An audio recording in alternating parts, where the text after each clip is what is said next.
Hello students, welcome in chemistry class. आज हम शुरू करने जा रहे हैं एक नई यूनिट इक्विलिब्रियम। इक्विलिब्रियम बच्चों हम दो पार्ट्स में पढ़ेंगे। एक आएगा हमारे पास equilibrium in physical and chemical processes, मतलब फिजिकल एंड केमिकल इक्विलिब्रियम, और दूसरे पार्ट में हम डिस्कस करेंगे इक्विलिब्रियम इन आयनिक प्रोसेसेस या आयनिक इक्विलिब्रियम। अब बच्चों सबसे पहले तो हमें यही समझना होगा ना इक्विलिब्रियम क्या चीज़ होती है, ठीक है। अब जनरली हमने पढ़ा कि जब भी कोई रिएक्शन होती है तो उसमें जो रिएक्टेंट्स हैं वो रिएक्ट करते हैं और क्या बना देते हैं, मान लो वो प्रोडक्ट बना देते हैं, ठीक है। अब हम इमेजिन करते हैं कि यहाँ पे जो रिएक्टेंट्स हैं वो कम्प्लीटली रिएक्ट कर गए और उन्होंने क्या बना दिया, प्रोडक्ट बना दिया, ठीक है। मतलब रिएक्शन कंप्लीट हो गई, लेकिन जनरली ऐसा नहीं होता बच्चों। आपके पास जो रिएक्शन मिक्सचर है वहाँ पर रिएक्टेंट की भी अमाउंट रहती है और प्रोडक्ट की भी रहती है। हाँ, ये हो सकता है कि किसी रिएक्शन में प्रोडक्ट की अमाउंट ज़्यादा हो और किसी रिएक्शन में रिएक्टेंट की अमाउंट ज़्यादा हो, या कई बार दोनों की अमाउंट बराबर भी हो जाती है, ठीक है।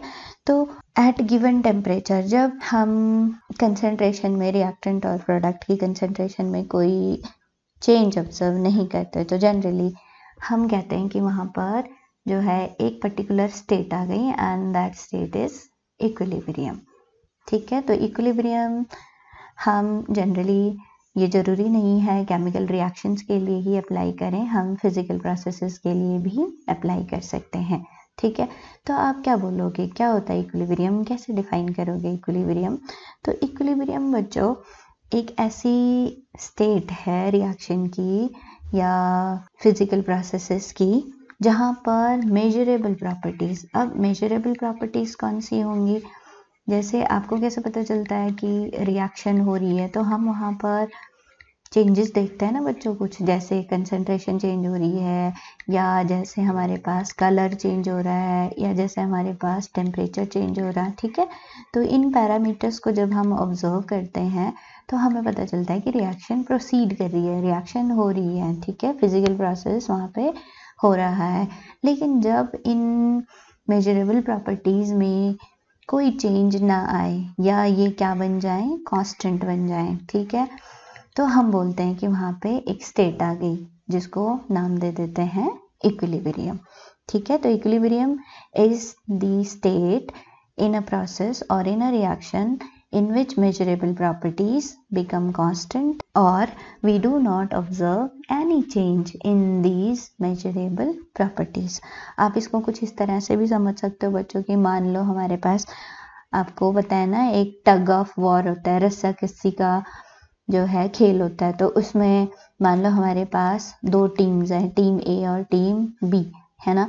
और यहाँ पर इमेजिन ये रस्सा कस्सी का गेम खेल रहे हैं, लेकिन अब क्या होता है, मान लो ए टीम ज़्यादा फोर्स लगाती है बी से तो ए विनर हो जाती है, या बी ज़्यादा लगाती है ए से तो ए विनर हो जाती है। पर सपोज दोनों टीम्स में इक्वल जो है ना स्ट्रेंथ के लोग हैं, है ना। या आप यूं समझ सकते हैं कि जिस फोर्स से ए टीम के लोग इस रस्सी को अपनी तरफ खींच रहे हैं ना, उसी फोर्स से बी टीम वाले भी इस रस्सी को अपनी तरफ खींच रहे हैं। तो रिजल्ट क्या होगा? कोई रिजल्ट ही नहीं आएगा, आप कोई चेंज ही नहीं ऑब्जर्व करोगे। जितनी रस्सी इधर को जाएगी उतनी ही इधर को भी चली जाएगी, ठीक है ना। तो आपके पास कोई भी टीम यहाँ पे जीतेगी नहीं, है ना। तो हम कहेंगे ये स्टेट कैसी है, हालांकि दोनों फोर्स तो लगा रही है ना दोनों टीम, लेकिन हमारे पास कोई रिजल्ट नहीं आ रहा है, ठीक है। तो हम कहेंगे यहाँ पे ये वाली स्टेट क्या आ गई, इक्विलिब्रियम की स्टेट आ गई। तो आपको ज्यादा क्लियर हो गया होगा कि व्हाट इज इक्विलिब्रियम। अब जनरली जो फिजिकल और केमिकल प्रोसेसेस हैं बच्चों जिनमें इक्विलिब्रियम आता है, ठीक है, तो वहाँ पर जिन भी प्रोसेसेस में इक्विलिब्रियम आएगा वहाँ पर हमारे पास दो अपोजिंग फोर्सेस इन्वॉल्व होते हैं हमेशा ही, ठीक है। अपोजिंग फोर्सेस वहाँ पे इन्वॉल्व होते हैं, जैसे यहाँ देख रहे हो ना आप, टग ऑफ वॉर में अपोजिंग फोर्सेस कौन से हैं कि जो है ए टीम अपनी तरफ उस रस्सी को खींच रही है और बी टीम अपनी तरफ खींच रही है, तो ये अपोजिंग फोर्सेस हो गए। तो हमेशा जहां पर भी इक्विलिब्रियम आएगा वहां पर दो अपोजिंग फोर्सेस आएंगे। और एट इक्विलिब्रियम पे क्या होगा, these two opposing forces they become equal, the rate of change of these two opposing forces that become equal. ठीक है, तो वो कंडीशन आ गई आपकी इक्विलिब्रियम की, है ना। मान लो एक रिएक्शन है, उस रिएक्शन को मैं कुछ इस तरह से लिखती हूँ। ठीक है, यहाँ पर ये प्रोडक्ट बन गए, लेकिन मैंने इसमें इक्विलिब्रियम दिखाना है, तो जनरली बच्चों हम इक्विलिब्रियम को दो हाफ एरोज से शो करते हैं। ठीक है, ये हाफ एरोज रिप्रेजेंट करते हैं स्टेट ऑफ इक्विलिब्रियम की। जितनी रिएक्शन यहाँ पे फॉरवर्ड डायरेक्शन में हो रही है उतनी ही रिएक्शन बैकवर्ड डायरेक्शन में भी हो गई। एज ए रिजल्ट हम कोई चेंज ऑब्जर्व नहीं करते। ठीक है, तो डिपेंडिंग ऑन कि ये जो अपोजिंग फोर्सेस हैं इनकी नेचर क्या है, जनरली बच्चों हम इक्विलिब्रियम को दो कैटेगरीज में डिवाइड कर देते हैं। ठीक है, इक्विलिब्रियम जो है आप कह सकते हो दो तरह का हो गया हमारे पास। कौन कौन सा? एक हो गया हमारे पास फिजिकल इक्विलिब्रियम, ठीक है, और दूसरा आ जाएगा हमारे पास केमिकल इक्विलिब्रियम।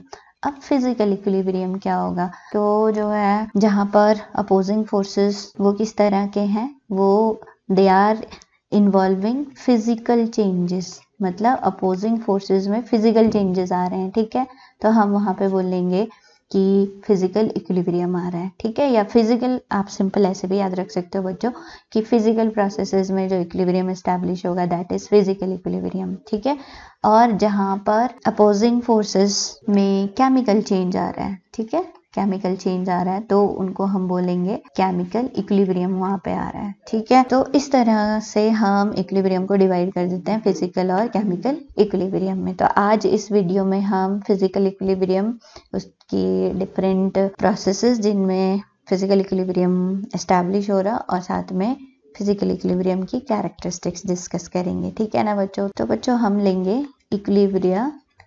ठीक है, इक्विलिब्रिया प्लूरल हो गया, है ना, इन फिजिकल प्रोसेसेस, या फिजिकल इक्विलिब्रियम कौन कौन से होंगे। तो इसमें हम जनरली ये इक्विलिब्रियम डिस्कस करने वाले हैं। सॉलिड लिक्विड इक्विलिब्रियम एक होगा, फिर दूसरा लेंगे हम लिक्विड गैस इक्विलिब्रियम,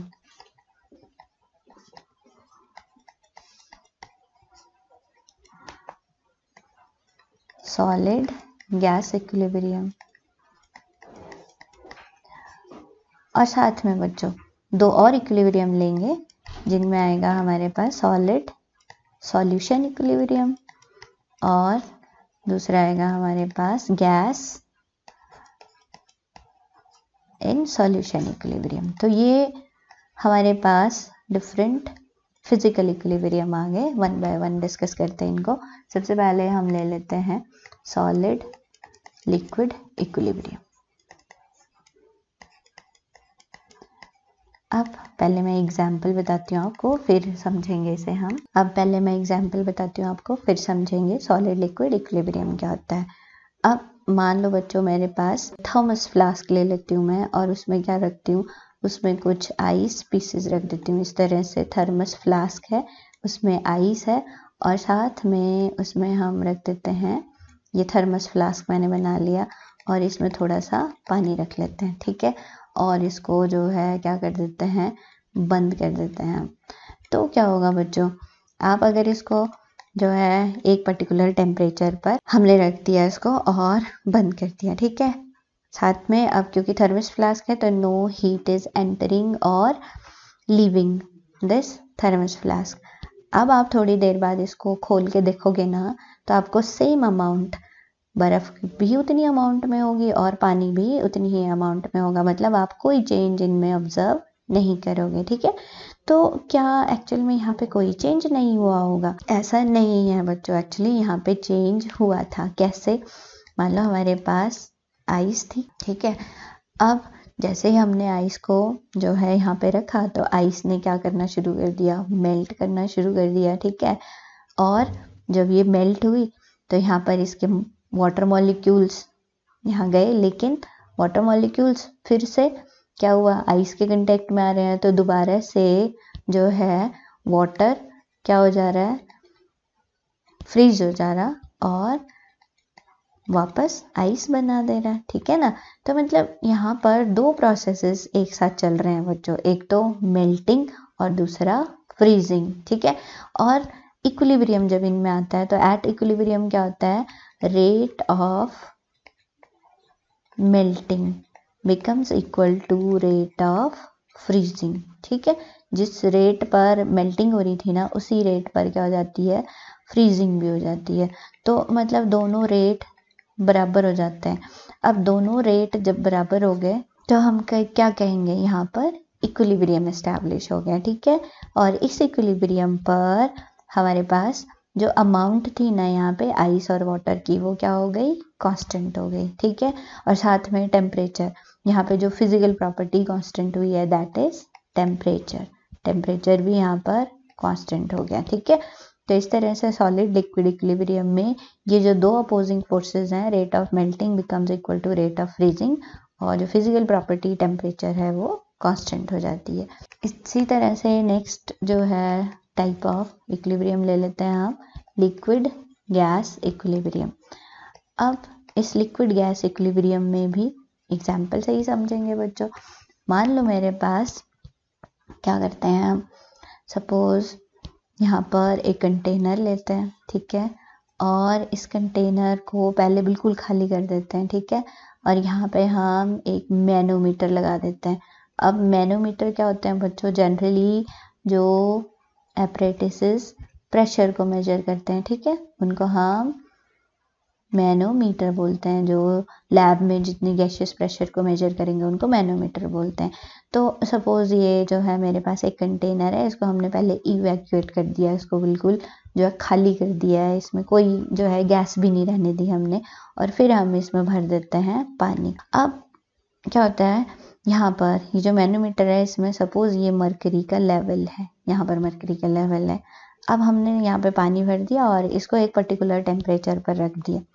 तो क्या होगा बच्चों, आप एक पर्टिकुलर टेम्परेचर पर रख दिया तो ये पानी धीरे धीरे क्या होगा, इवेपोरेट होना शुरू होगा। ठीक है, इवेपोरेट होगा तो यहाँ पे नंबर ऑफ जो है वाटर मॉलिक्यूल्स, वाटर वेपर्स, वो बढ़ेंगे, है ना, आपस में भी टकराएंगे, इस कंटेनर से भी टकराएंगे, और रिजल्ट क्या होगा, ये प्रेशर एक्सर्ट करेंगे।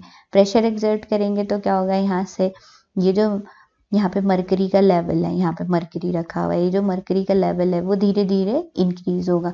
जैसे जैसे यहाँ पे नंबर ऑफ वाटर वेपर्स बढ़ेंगे, ये प्रेशर जो है क्या होगा, इंक्रीज होगा।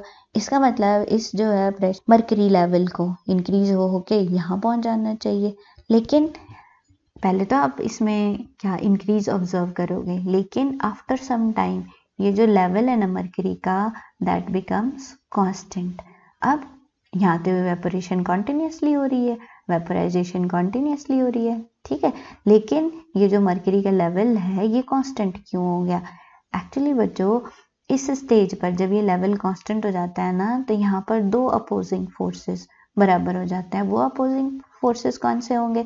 देखो, जब यहाँ पे इवेपोरेशन शुरू हुई थी तो वहाँ पर हम क्या बोल देते हैं, रेट ऑफ इवेपोरेशन बोल देते हैं। ठीक है, यहाँ पे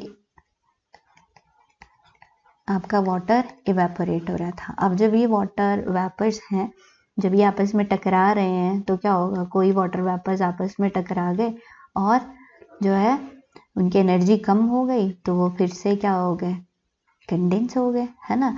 तो यहाँ पर कंडेंसेशन भी शुरू हो गई। ठीक है, इवेपोरेशन तो हो रही है, साथ में कंडेंसेशन भी शुरू हो गए। और एक स्टेज ऐसी आती है जहाँ पे rate of evaporation become equal to rate of condensation. ठीक है, और जब ये दोनों बराबर हो जाते हैं तो हम क्या कहते हैं कि यहाँ पर इक्विलिब्रियम एस्टैब्लिश हो गया। किसमें? लिक्विड और जो है गैस में। तो दो अपोजिंग फोर्सेस जो बराबर हो जाते हैं यहाँ पर, वो क्या है, rate of evaporation become equal to rate of condensation. और कांस्टेंट क्या चीज हुई बच्चों, यहाँ पे आपने देखा ना, यहाँ पे मरकरी का लेवल कांस्टेंट हो गया, और वो क्या मेजर कर रहा है, वेपर प्रेशर। तो यहाँ पर जो फिजिकल प्रॉपर्टी कांस्टेंट हुई है दैट इज वेपर प्रेशर। तो लिक्विड गैस इक्विलिब्रियम में वेपर प्रेशर जो है वो क्या हो जाता है, कांस्टेंट हो जाता है। ठीक है, तो आप इस वेपर प्रेशर में कोई चेंज ऑब्जर्व नहीं करोगे। नेक्स्ट इक्विलिब्रियम ले लेते हैं हम, जो है सॉलिड गैस इक्विलिब्रियम। अब सबसे पहले तो आपने बच्चों याद रखना है कि ये जो सॉलिड गैस इक्विलिब्रियम है ना, ये जनरली उन सब्सटेंसेस में एग्जिस्ट करता है, आता है, जहाँ पर जो सब्लिमेट होते हैं। ठीक है। अब सब्लिमेट कौन होते हैं? सब्लिमेशन होती क्या है कि जहाँ पर जनरली सॉलिड क्या होते हैं, डायरेक्टली गैसियस स्टेट में चेंज हो जाते हैं without changing in liquid state, उनको कहते हैं कि हम वो सब्सटेंसेस सब्लिमेट हो गए। अब यहाँ पर कैसे देखोगे आप कि मान लो मेरे पास ना आयोडीन है, ठीक है बच्चों। अब इस आयोडीन को हमने ना एक यहाँ पे लिया, ठीक है, मान लो ये चाइना डिश है, यहाँ पे हमने आयोडीन लिया और इसको हम क्या करते हैं, यहाँ पर गर्म करते हैं, ठीक है। ये ट्राइपॉड स्टैंड ले लिया मान लो मैंने, और यहाँ पर बर्नर लगा दिया इस तरह से, ये बर्नर है मान लो, यहाँ पे बर्नर है, और यहाँ पे मैंने एक फनल ऐसे क्या कर दी है, उल्टी करके रख दी है, और यहाँ पे कॉटन प्लग से इसको बंद कर दिया। यहाँ पे क्या लिया, आयोडीन। तो हम क्या देखेंगे बच्चों, धीरे धीरे ना ये आयोडीन जो है ये वेपोराइज होगी, सब्लाइम होगी ना। अब सब्लाइम होगी तो यहाँ पर आयोडीन के वेपर्स आएंगे, और इस फनल में हम क्या देखेंगे, जो कलर है ना धीरे धीरे, पहले तो लाइट कलर आएगा, आयोडीन वॉयलेट कलर का होता है, वॉयलेट कलर का। तो पहले यहाँ पर धीरे धीरे क्या होगा, आयोडीन जो है वेपर्स आ रहे हैं, लाइट वेपर्स होंगे, मतलब कलर पहले हल्का होगा और धीरे धीरे डार्क होता जाएगा, है ना। ठीक है, क्यों? क्योंकि नंबर ऑफ वेपर्स आयोडीन के बढ़ते जाएंगे यहाँ पर। लेकिन बच्चों आप ऑब्जर्व करोगे कि ये जो कलर है ना, ये एक टाइम के बाद क्या हो जाता है, कांस्टेंट हो जाता है, मतलब उसकी इंटेंसिटी जो है वो कांस्टेंट हो जाती है, उसके बाद वो चेंज नहीं होती। तो इसका मतलब क्या हुआ, अब कलर ज़्यादा इंटेंस क्यों नहीं हो रहा है ना। तो एक्चुअली यहाँ पर जो है पहले तो आयोडीन वेपर्स बने, आयोडीन जो है यहाँ पे सॉलिड था ना, और वो किस में चेंज हो रहा था, आयोडीन वेपर में चेंज हो रहा था। लेकिन एक स्टेज के बाद ये आयोडीन वेपर्स फिर से क्या हुए, सॉलिडिफाई हो गए, है ना। और इन दोनों प्रोसेसेस में rate of sublimation becomes equal to rate of precipitation. तो उस स्टेज पर हमारे पास क्या आ जाएगा, यहाँ पर इक्विलिब्रियम आ जाएगा। इसीलिए हम जो कलर है ना उसमें बहुत ज़्यादा इंटेंसिटी, मतलब बहुत ज़्यादा इंटेंस कलर ऑब्जर्व नहीं करते, कलर यहाँ पे कांस्टेंट हो जाता है। और कलर किससे बताओगे आप, अमाउंट से, है ना। तो amount of iodine that becomes constant है, ठीक है। तो ये तो हो गया सॉलिड गैस इक्विलिब्रियम। नेक्स्ट ले लेते हैं बच्चों हम solid and solution equilibrium, solid और solution equilibrium, solid and solution equilibrium भी कहते हैं हम इसको।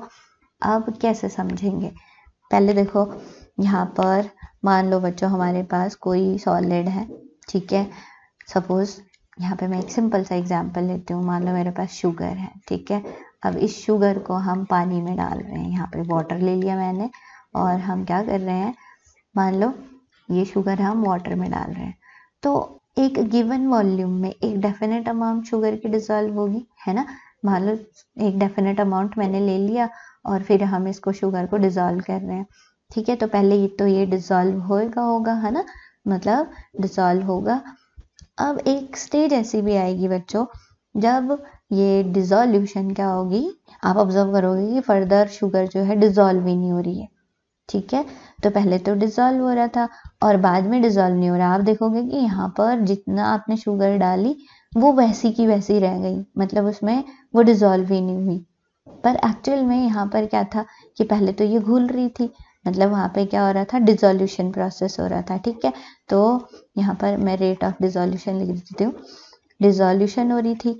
लेकिन एक लिमिट के बाद क्या हुआ, यहाँ पर जो मॉलिक्यूल डिसॉल्व भी हो रहे थे वो आपस में कंबाइन हो गए और फिर प्रेसिपिटेट हो गए। तो डिसॉल्यूशन और प्रेसिपिटेशन दो अपोजिंग फोर्सेस यहाँ पे आएंगे, और इन दोनों में क्या हो जाता है, इनका रेट बराबर हो जाता है, ठीक है। Rate of dissolution becomes equal to rate of precipitation. तो इस तरह से प्रेसिपिटेशन, ये मैंने शॉर्ट फॉर्म में लिख दिया, precipitation, rate of dissolution becomes equal to rate of precipitation. तो हम कहते हैं वहाँ पे सॉलिड सॉल्यूशन इक्विलिब्रियम आ गया। अब एक्चुअली बच्चों यहाँ पर जब हम शुगर को वाटर में डिसॉल्व कर रहे हैं ना, तो वो क्या हो रहा है, उसमें सॉल्यूबल होता जा रहा है, ठीक है। तो वहाँ पे आ रही है उसकी सॉल्यूबिलिटी, जब वो डिसॉल्व हो रहा है तो हम सॉल्यूबिलिटी बोलेंगे, ठीक है। और जब यहाँ पर शुगर शुरू में वाटर में डिसॉल्व होती जा रही है ना, तो हम कहेंगे अभी सॉल्यूशन कैसा है, अनसैचुरेटेड है। अनसैचुरेटेड का मतलब क्या हुआ कि उसमें हम और शुगर क्या करते हैं, डिजॉल्व कर सकते हैं। अब एक लिमिट तक हम डिजॉल्व कर रहे हैं ना, जब मैक्सिमम लिमिट यहाँ पे आ गई शुगर की कि वाटर में इतनी ही शुगर डिजॉल्व हो सकती है, वो उसकी सॉल्युबिलिटी आ गई और सॉल्यूशन क्या हो गया, सैचुरेटेड हो गया। मतलब मैक्सिमम अमाउंट यहाँ पर डिजॉल्व हो चुका है शुगर का, उसके बाद शुगर डिजॉल्व नहीं होगी, तो दैट इज सैचुरेटेड सॉल्यूशन। ठीक है ना। अब सैचुरेशन के बाद क्या होता है, जितनी शुगर आप डालोगे उतनी प्रेसिपिटेट हो जाएगी, मतलब वहाँ पे इक्विलिब्रियम आ जाता है, rate of dissolution becomes equal to rate of precipitation, है ना। तो सॉल्युबिलिटी क्या बताओगे आप बच्चों, मैक्सिमम अमाउंट ऑफ सॉल्यूट या solid that can be, maximum जो है solute that can be dissolved in given amount of, या 100 gram of solvent that can be dissolved in 100 gram of solvent, उसको बोल देंगे हम solubility, maximum amount of solute that can be dissolved in 100 gram of solvent, solubility। और जब जो है solubility आ गई, हम कहेंगे solution क्या हो गया, saturated हो गया। ठीक है, आप इसको इस बात से भी समझ सकते हो बच्चों कि आपने अक्सर देखा होगा जो हलवाई है ना, वो क्या करते हैं, मान लो चाशनी बनाते हैं, तो हलवाई चाशनी कैसे बनाते हैं, आपने देखा अक्सर गरम करते हैं, वो सॉल्यूशन है उसको गरम करते हैं और ज़्यादा से ज़्यादा चीनी उसमें घोल देते हैं। और अक्सर सर्दियों में क्या होता है बच्चों, जो शुगर है ना जितनी एक्स्ट्रा डिजॉल्व हुई होती है, तो वो क्या होती है, वो वापस प्रेसिपिटेट हो जाती है। तो आपने देखा होगा कि शुगर जो है वो प्रेसिपिटेट हो जाती है चाशनी से, जो है जितनी एक्स्ट्रा शुगर उसमें एक्स्ट्रा डिजॉल्व होती है ना, वो फिर से प्रेसिपिटेट हो जाती है। ठीक है, तो मान लो हम क्या करते हैं, एक्सटर्नल कंडीशन चेंज करके ज़्यादा से ज़्यादा सॉल्यूट को डिजॉल्व कर देते हैं ना जब गिवन अमाउंट सॉल्वेंट में, तो हमारे पास जो सॉल्यूशन है ना उसको हम बोल देते हैं super saturated solution. Super saturated solution कौन सा हो गया कि जहाँ पर हमने एक्सटर्नल कंडीशंस चेंज करके ज़्यादा से ज़्यादा सॉल्यूट को डिजॉल्व कर लिया एक पर्टिकुलर सॉल्वेंट में। ठीक है, ये solid in equilibrium with solution हो गया। यहाँ पर कौन सी प्रॉपर्टी कांस्टेंट हो जाती है बच्चों, सॉल्युबिलिटी। ठीक है, नेक्स्ट हम लेंगे gas in equilibrium with gas dissolved in solution. ठीक है, तो ये एग्जाम्पल आप अपनी डेली लाइफ में भी ऑब्जर्व करते हो। आपने अक्सर जैसे आप कोक वगैरह की बोतल लेते हो ना बच्चों, तो क्या देखते हो उसमें जैसे ही आप खोलते हो तो एकदम खुलता है फिस की साउंड से। अब उसमें जो है ये साउंड क्यों आती होगी, एक्चुअली क्या होता है, आपने देखा होगा जो बोतल है वो फुल लेवल तक नहीं भरी होती, उसमें क्या होता है थोड़ा सा स्पेस छोड़ दिया जाता है। एक्चुअली उस स्पेस में गैस होती है और वो गैस का प्रेशर जो है वो क्या होता है, जितना ज़्यादा होगा उतनी गैस उस सॉल्यूशन में डिजॉल्व होगी। ठीक है ना। तो मान लो बच्चों आपके पास यहाँ पर आप देखना, आप जो है अगर बॉटल कोक वगैरह की ऑब्जर्व करते हो तो उसमें क्या होता है, यहाँ पर ये फुल अप टू ब्रिम नहीं भरी होती, यहाँ पर थोड़ा सा स्पेस क्या होता है, खाली होता है। अब इस स्पेस में जो गैस है ना, जनरली हमारे पास जो जितने भी जैसे कोक है मान लो, इसमें क्या होती है बच्चों, कार्बन डाइऑक्साइड डिजॉल्व होती है, तो यहाँ पे गैसियस कार्बन डाइऑक्साइड है। ठीक है, और ये इक्विलिब्रियम में होती है किसके, यहाँ पे जो सॉल्यूशन है। ठीक है, और जितना ज़्यादा यहाँ पे इसका प्रेशर होगा ना, उतनी ज़्यादा अमाउंट ये यहाँ पर डिजॉल्व होगी। इसको हम और अच्छी तरह से समझ सकते हैं किससे, हेनरीज लॉ से। अब हेनरीज लॉ क्या कहता है कि जो अमाउंट ऑफ गैस है ना that dissolved in a liquid is directly proportional to pressure of gas above the liquid. आप जितना ज़्यादा यहाँ पे इस गैस का प्रेशर रखोगे उतनी ज़्यादा अमाउंट यहाँ पे डिजॉल्व हो जाएगी, है ना। तो जब आप एक बार बॉटल को खोल देते हो ना, तो यहाँ से ये गैस क्या होती है, ये बाहर निकल जाती है। बाहर निकल जाएगी तो इसमें डिजॉल्व्ड गैस की अमाउंट भी कम हो जाएगी। तो अक्सर आपने देखा होगा कि कोक वगैरह की बॉटल्स अगर एक बार खुल जाए ना, तो हमें वो वाला टेस्ट उस कोक का नहीं आता जो इनिशियली जब हम इसको खोलते हैं उस समय आता है। क्यों, क्योंकि यहाँ पर ये प्रेशर कम हो गया। प्रेशर कम हो गया तो यहाँ पर ये इक्विलिब्रियम जो है वो नहीं रहता है यहाँ पे, है ना। ये अमाउंट कहाँ चली जाती है, एटमॉस्फेयर में चली जाएगी। इक्विलिब्रियम नहीं रहेगा तो जितनी यहाँ पे डिजोल्व रहेगी ना गैस, वो भी क्या हो जाएगी, यहाँ से बाहर निकल जाएगी, ठीक है। और रिजल्ट क्या होगा कि आपको वो टेस्ट नहीं आएगा। तो ये था gas in equilibrium with gas dissolved in solution. और यहाँ पर जो अमाउंट है वो क्या हो जाती है, कांस्टेंट हो जाती है, ठीक है बच्चों। Amount of gas dissolved in solution वो कांस्टेंट रहती है यहाँ पर। तो इस तरह से ये तो आ गया हमारे पास फिजिकल इक्विलिब्रियम के टाइप। अब आ जाओ जनरल कैरेक्टरिस्टिक। फिजिकल इक्विलिब्रियम की क्या जनरल कैरेक्टरिस्टिक्स होंगी। तो जनरली हम क्या करते हैं, जो फिजिकल इक्विलिब्रियम है, सबसे पहले तो हम बताते हैं कि फिजिकल इक्विलिब्रियम जो है that is attend only in closed container. Closed container में आता है बच्चों इक्विलिब्रियम। ओपन कंटेनर में कभी भी इक्विलिब्रियम नहीं आता, ठीक है।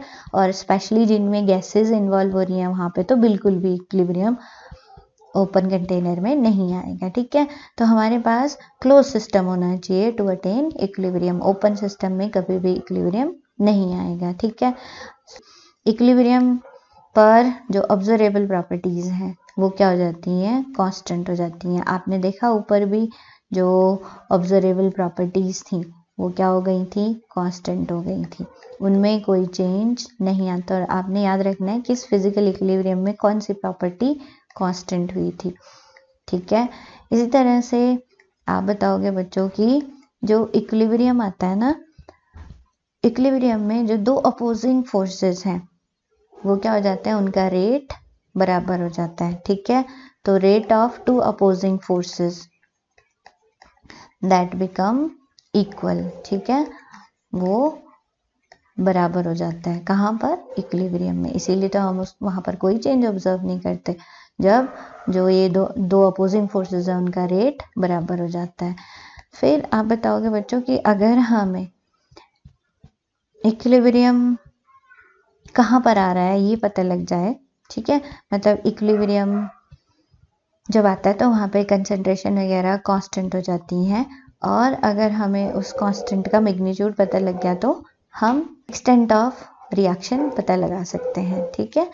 एक्सटेंट ऑफ प्रोसेस या एक्सटेंट ऑफ रिएक्शन पता लगा सकते हैं। अगर क्या हुआ, अगर इक्विलिब्रियम कांस्टेंट की वैल्यू ज़्यादा हुई तो क्या होगा, वहाँ पे मैक्सिमम क्या होंगे, वहाँ पर मैक्सिमम प्रोडक्ट्स होंगे, ठीक है। मतलब रिएक्शन फॉरवर्ड डायरेक्शन में बहुत ज़्यादा हो चुकी होगी, मैक्सिमम प्रोडक्ट होंगे। अगर के की वैल्यू लो है तो इसका मतलब वहाँ पे मैक्सिमम क्या होंगे, रिएक्टेंट्स होंगे। और अगर के की वैल्यू इंटरमीडिएट है, ठीक है, मतलब वहाँ पर इंटरमीडिएट वैल्यू है, तो क्या होगा, हमारे पास वहाँ पर इक्विलिब्रियम आएगा, उस रिएक्शन में इक्विलिब्रियम रहेगा, ठीक है। तो ये हो गया आपके पास इक्विलिब्रियम क्या होता है, इक्विलिब्रियम के टाइप्स। और स्पेशली इस वीडियो में हमने डिस्कस करे फिजिकल इक्विलिब्रियम, ठीक है, और general characteristics of physical equilibrium. तो आपने इसे बहुत अच्छी तरह से समझना है, ठीक है, इक्विलिब्रियम क्या होता है और फिजिकल इक्विलिब्रियम, इक्विलिब्रियम की टाइप्स, कौन सी प्रॉपर्टीज कांस्टेंट हो जाती हैं। So that's all, thank you.